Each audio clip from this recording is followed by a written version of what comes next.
শোনো শোনো শোনো অযোধ্যাবাসীরা, শোনো শোনো শোনো শোনো অযোধ্যাবাসীরা, শোনো।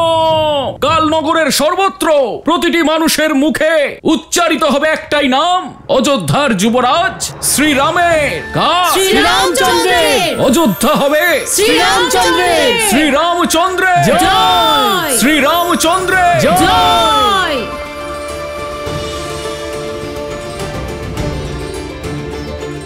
হে মহাদেব,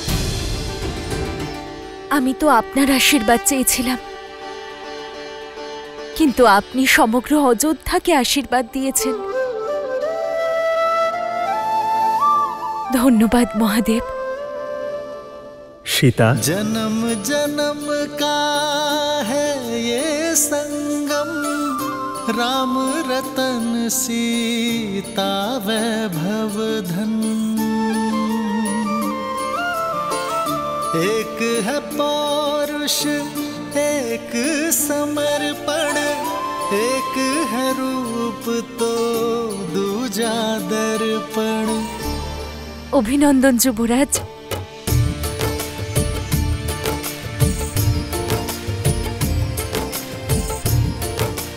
सीता, পিতা আজ আমাকে সভায় ডাকলেন আর হঠাৎই ঘোষণা করলেন। আমি তোমাকে বলতেই আসছিলাম, স্ত্রীর সম্মান স্বামীর সম্মানের সঙ্গে জুড়ে থাকে, আর আজ প্রজাদের মনে আপনার প্রতি সম্মান দেখে আমারও সম্মান বেড়ে গেছে। राम है लोचन सीता दृष्टि, राम है बादल सीता वृष्टि। राम सिया राम सिया राम सिया राम, राम सिया राम सिया राम, राम सिया राम सिया राम सिया राम, राम सिया राम सिया राम। এই মান এই সম্মান কোনো শৃঙ্গার নয় সীতা, এ দায়িত্ব আমার আর তোমারও।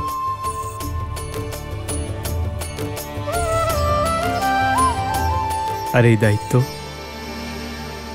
সম্পূর্ণ নিষ্ঠা ভরে পালন করতে হবে। সম্মানকে দায়িত্ব বুঝে পালন করবার গুণ, কারোর শব্দের পিছনে লুকিয়ে থাকা ভাবকে বুঝে ফেলার ক্ষমতাই তো আপনাকে করুণাময় বানিয়েছে শ্রীরাম।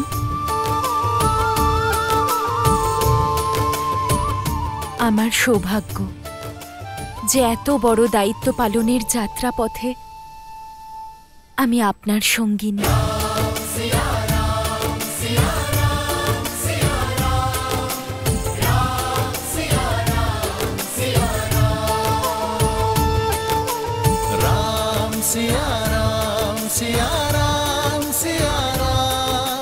সেই সঙ্গিনী যে রামকে সম্পূর্ণ করে।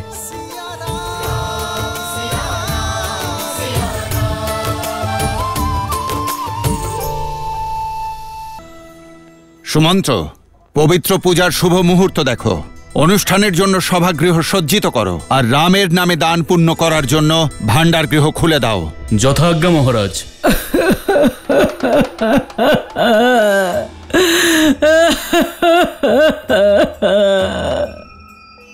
মন্থরা,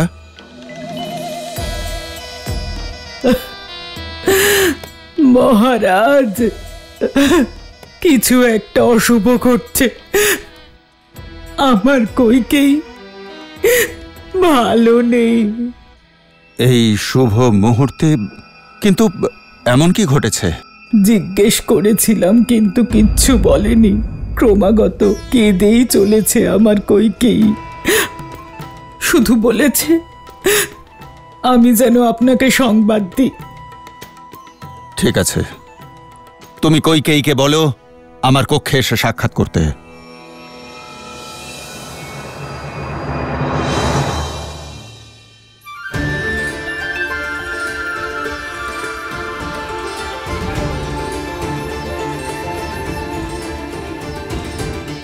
রাম অতি সুন্দর।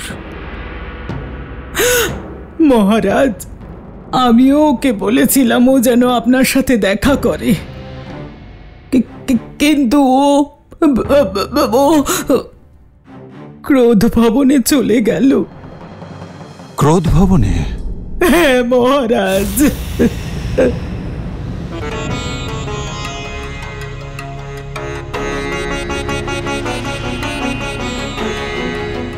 আমি অনেক চেষ্টা করেছি মহারাজ, কিন্তু ও কিচ্ছু বলছে না, আপনার সাথেই কথা বলতে চায়।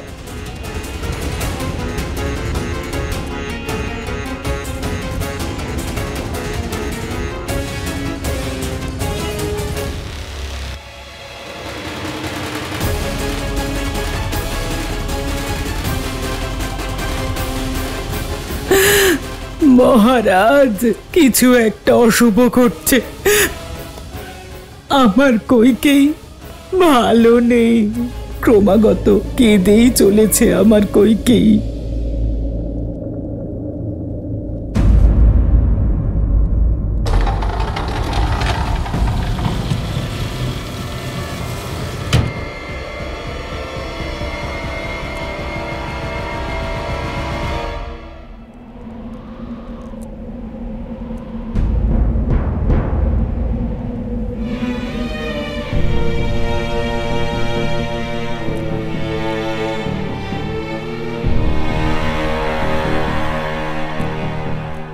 কইকেয়ী, অভিনন্দন আপনাকে মহারাজ। তবে তোমার কাছে সংবাদ পৌঁছে গেছে। তাহলে এখানে এই ভবনে তুমি এসেছো কেন? কোন রানী এই ভবনে কেন আসে? যখন সে তার মহারাজের ওপর রুষ্ট থাকে আর একান্তে ওনার সাথে নিজের কষ্ট ভাগ করে নিতে চায়। তোমার সমস্যাটা কি কইকেয়ী? ভরত।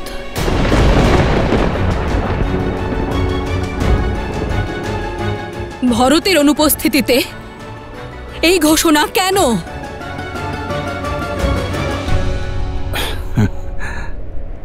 তুমি জানো, যখন এই সংবাদ রামের কাছে পৌঁছয়, সেও ভরতের উপস্থিতির কথাই বলেছিল। আসলে আমার রাম একেবারে তোমার মতো করেই ভাবে। আমি ভরতের কথা বলছি, আমি ভরতের কথা বলছি, আমি ভরতের কথা বলছি।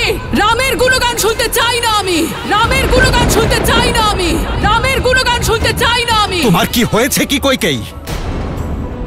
তোমার কেন মনে হচ্ছে যে আমি ইচ্ছাকৃতভাবে ভরতের চলে যাওয়ার পর রামকে যুবরাজ ঘোষণা করেছি? এত স্বার্থপর ভাবো আমায়?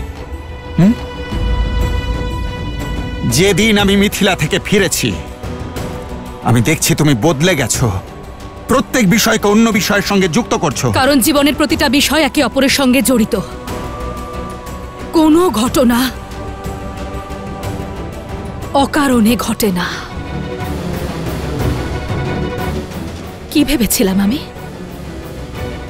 যে বহু বছর আগে আমার করা নিঃস্বার্থ কর্ম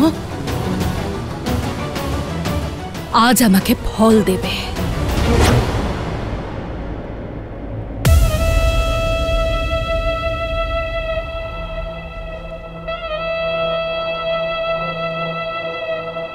সম্ভাসুরের যুদ্ধের কথা মনে আছে আপনার মহারাজ?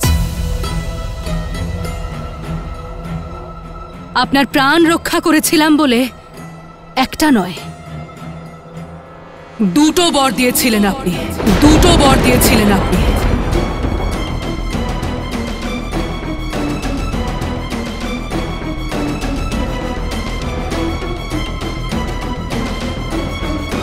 কইকেয়ী, এই বিষয়ে আমরা পরে আলোচনা করব। আগে তুমি রানী রূপে সজ্জিত হয়ে এসো। অনেকগুলো বছর পেরিয়ে গিয়েছে মহারাজ, একটু মনে করে নেবেন।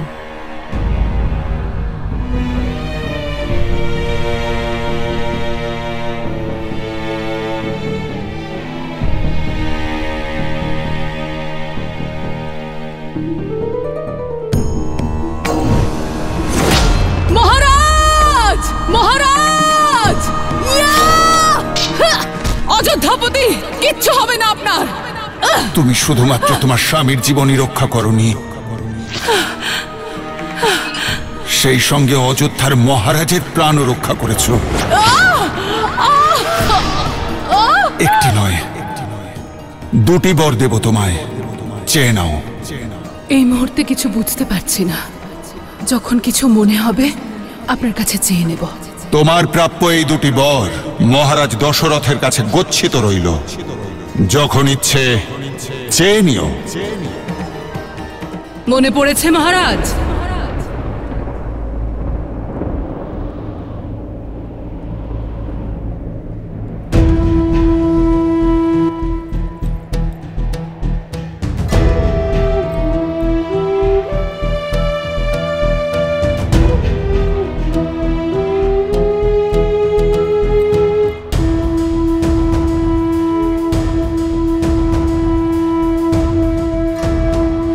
মানুষ তার নিজের কথাকে কতটা গুরুত্ব দেয় তা থেকেই প্রত্যেকটি মানুষকে চেনা যায় কইকেয়ী।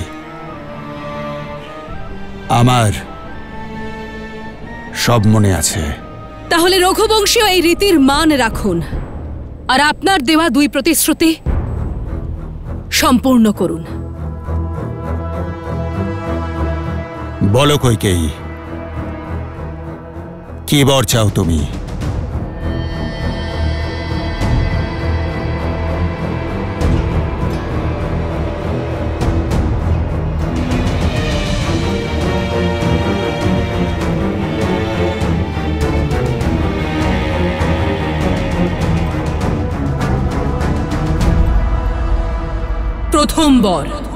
প্রথম বর অযোধ্যার সিংহাসনে রাম নয়,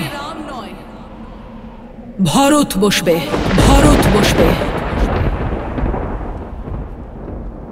অযোধ্যার রাজা রাম নয়, আমার পুত্র ভরত হবে।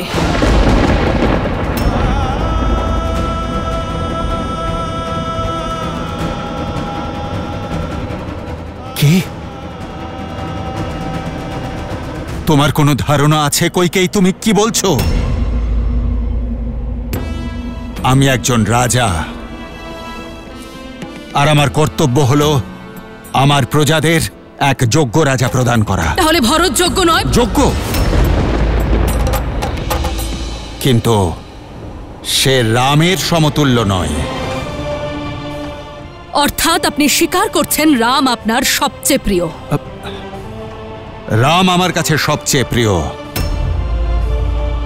অযোধ্যার প্রতিটি প্রজার কাছে রাম প্রিয়, কারণ ওর মধ্যে উত্তরাধিকারী হওয়ার প্রতিটি গুণ আছে। কইকেয়ী,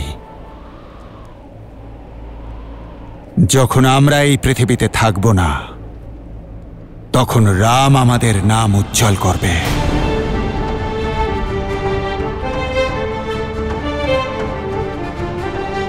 রাম অযোধ্যাকে আর নিজের ভাইদের আগলে রাখবে। অযোধ্যার রামকে প্রয়োজন, আমারও প্রয়োজন রামকে, ভরতেরও কিন্তু প্রয়োজন রামকে। আর কইকেয়ী, রাম থাকতে অযোধ্যার প্রজারা ভরতকে যুবরাজ হিসেবে গ্রহণ করবে না।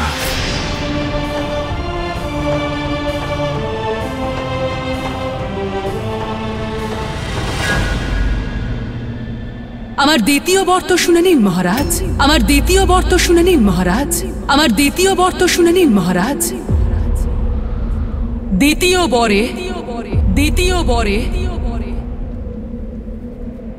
বনবাস।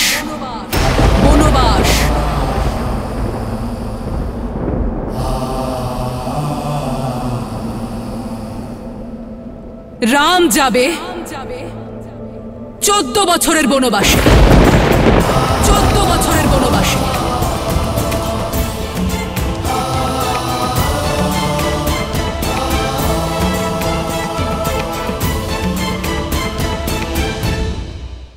তুমি রামকে আমার থেকে কেড়ে নিও না, ওকে এখানেই থাকতে দাও।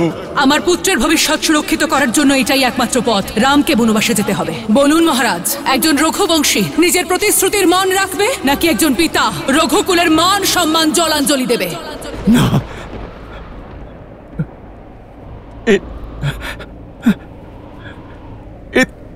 তুমি কি বর চাইলে কইকেয়ী? তুমি এত নিষ্ঠুর আর নির্দয় হতে পারো না কইকেয়ী। সেই রাম যে তোমায় সবচেয়ে বেশি ভালোবাসে, যে তোমার পূজা করে,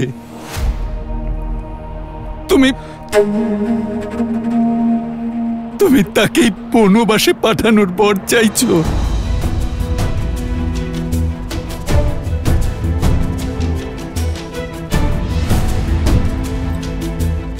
কইকেয়ী, আমার প্রাণ নিয়ে নাও কইকেয়ী, কিন্তু আমার রামকে দয়া করো। মা সম্বোধনকে কলঙ্কিত করো না কইকেয়ী। এই মা তার সিদ্ধান্ত নিয়ে নিয়েছে।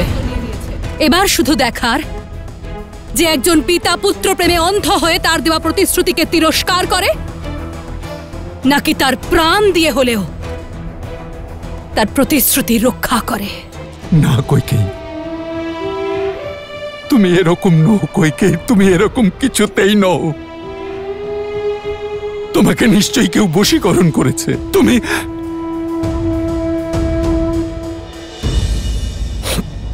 আচ্ছা ঠিক আছে, আমি ভরতকেই রাজা করব। রাজ সিংহাসন ভরতই পাবে। সমস্ত প্রজা ভরতকেই রাজা মেনে নেবে। রাম সেবক হয়ে থাকবে।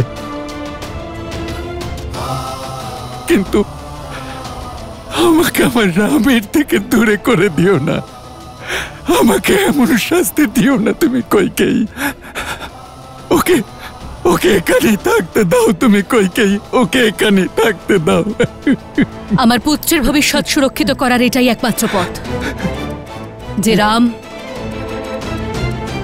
রাম বনবাসে যাবে। রাম বনবাসে যাবে।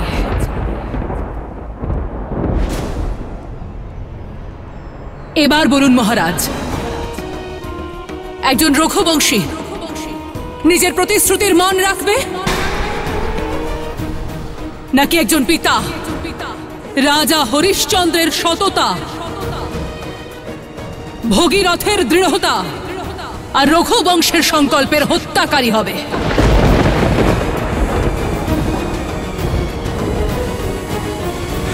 কইকেয়ী,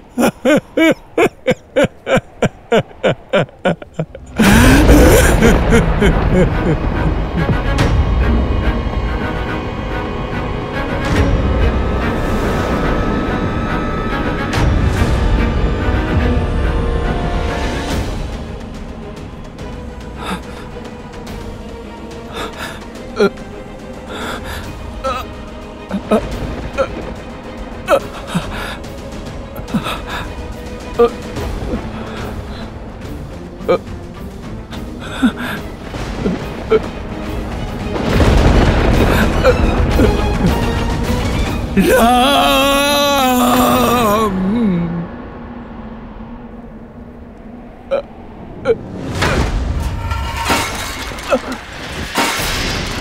মহারাজ,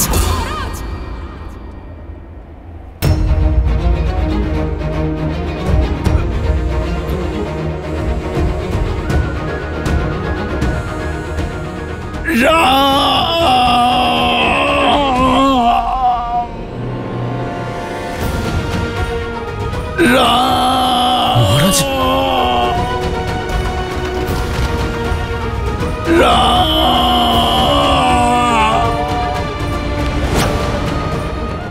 মহারাজ, মহারাজ, আপনি ঠিক আছেন তো? আমি এখনই বৈদ্য মশাইকে ডেকে আনছি। রাম, আমার রামকে ডেকে আনো সুমন্ত্র। ডাকছি মহারাজ।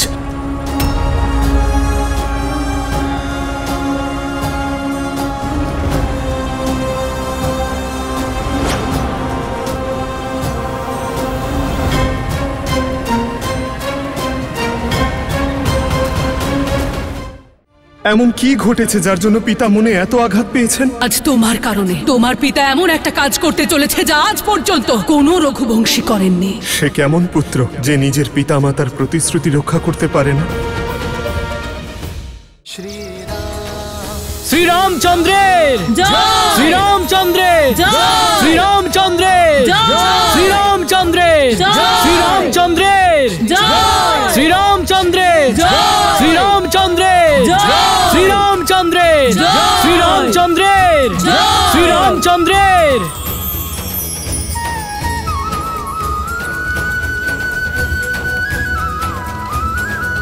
आदर्श और मर्यादा की है ये कथा महापावनम काटे मद श्री से मिला दे श्रीमद् रामायणम श्रीमद् रामायणम।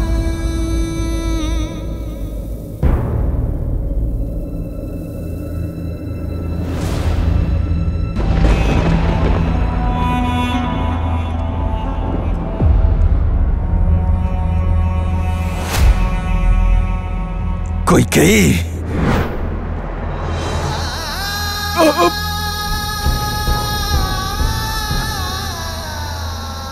কৈকেয়ী, এই ভয়ঙ্কর কাজ তুমি করো না। মহারাজ দশরথকে এভাবে অনুরোধ করা মানায় না। আপনি আপনার কর্তব্যের উল্লঙ্ঘন করতেই পারেন, কিন্তু এই মাতা নিজের ধর্ম অবশ্যই পালন করবে।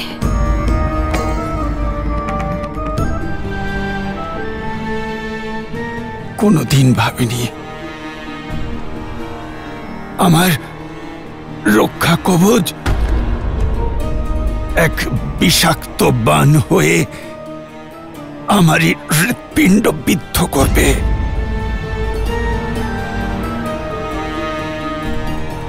যে কৈকেয়ীকে আমি নিজের থেকেও বেশি ভালোবেসেছি, সেই আমার মৃত্যুর দূত হয়ে সামনে দাঁড়িয়ে তোমার অনুশোচনা হবে কৈকেয়ী, তোমার অনুশোচনা হবেই।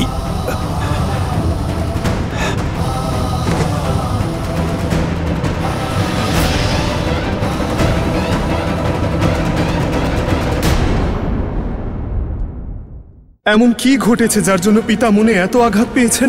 আজ তোমার কারণে তোমার পিতা এমন একটা কাজ করতে চলেছে যা আজ পর্যন্ত কোনো রঘুবংশী করেননি। সে কেমন পুত্র যে নিজের পিতা মাতার প্রতিশ্রুতি রক্ষা করতে পারে না? যা পিতা করতে পারেনি তা পুত্র কি করে করবে? আপনার এই পুত্র আপনার ইচ্ছে এবং পিতার প্রতিশ্রুতি দুই অবশ্যই পূর্ণ করবে।